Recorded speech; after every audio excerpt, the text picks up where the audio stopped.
سامعین کرام، خوش آمدید۔ بچوں کے لیے نئے موضوعات اور تخلیقی کہانیوں کے سلسلے میں آج کی دلچسپ کہانی شروع کرتے ہیں۔ ایک دفعہ کا ذکر ہے کہ ایک سرسبز اور خوبصورت جنگل میں منگلو نام کا ایک شرارتی بندر رہتا تھا۔ وہ قریبی کھیتوں سے پھل چوری کرنے اور ارد گرد کے کھیتوں میں افراتفری پھیلانے کے لیے بدنام تھا۔ ایک دن ایک درخت سے دوسرے درخت پر جاتے ہوئے منگلو کو ایک کسان کا درخت نظر آیا، جس کی شاخوں سے لٹکتے سرخ، رسیلے سیب دیکھ کر وہ صبر نہیں کر سکتا تھا۔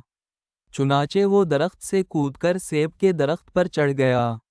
لیکن جیسے ہی اس نے درخت سے ایک سیب توڑا، اسے ایک تیز، غو سے بھری آواز سنائی دی۔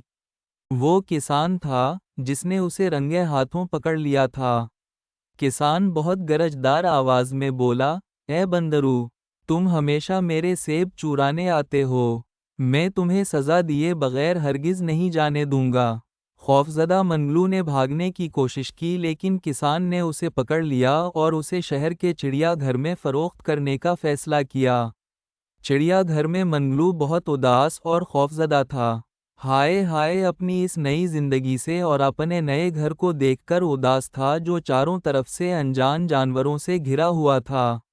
دن ہفتوں میں اور ہفتے مہینوں میں بدلتے گئے، لیکن منگلو اپنی پرانی زندگی اور آزادی کو کبھی نہیں بھولا۔ ایک دن اس نے چڑیا گھر کے مالک کی آواز سنی جو کچھ بچوں کو ایک بندر کے بارے میں کہانی سنا رہا تھا، اور وہ بہت ذہین اور لوگوں کے لیے مددگار تھا۔ منگلو نے اس کی باتوں کو غور سے سنا تو اسے اپنی زندگی کا مقصد مل گیا۔ چڑیا گھر والوں اور مہمانوں کے لیے خود کو فائدہ مند بنانے کے لیے اس نے اپنی مہارتوں پر عمل کرنا اور نئی چیزیں سیکھنا شروع کر دیں۔ اس نے دوسرے جانوروں کے پنجرے کی صفائی شروع کر دی اور چڑیا گھر کے مالک کے لیے چھڑی لانا سیکھا تاکہ وہ آسانی سے ان چیزوں کو پا سکیں جو ان کی پہنچ سے باہر تھیں۔ جیسے جیسے وہ چڑیا گھر والوں اور مہمانوں سے زیادہ واقف ہوتا گیا، اس نے اپنے کرتب اور مہارتوں سے زیادہ ان سب کا دل بہلانا شروع کر دیا۔ اسی طرح کافی دن گزر گئے، چڑیا گھر کے مالک نے بھی اب منگلو میں تبدیلی دیکھ لی تھی۔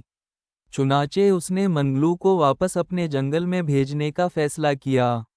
منگلو اپنی آزاد زندگی میں واپس آنے پر خوش تھا، لیکن وہ چڑیا گھر میں گزرے ہوئے وقت کو کبھی نہیں بھولا۔ اس نے اپنے آپ سے وعدہ کیا کہ وہ ہمیشہ دوسروں کے لیے مددگار اور مفید بننے کی کوشش کرے گا، بالکل اسی طرح جیسے وہ چڑیا گھر میں تھا۔ اور اس دن سے منگلو سارے جنگل کا سب سے مددگار اور مہربان بندر بن گیا۔ سامعین کرام، اس کہانی سے آپ نے جو سبق سیکھا، اس پر اپنی رائے ضرور دیں۔ شکریہ۔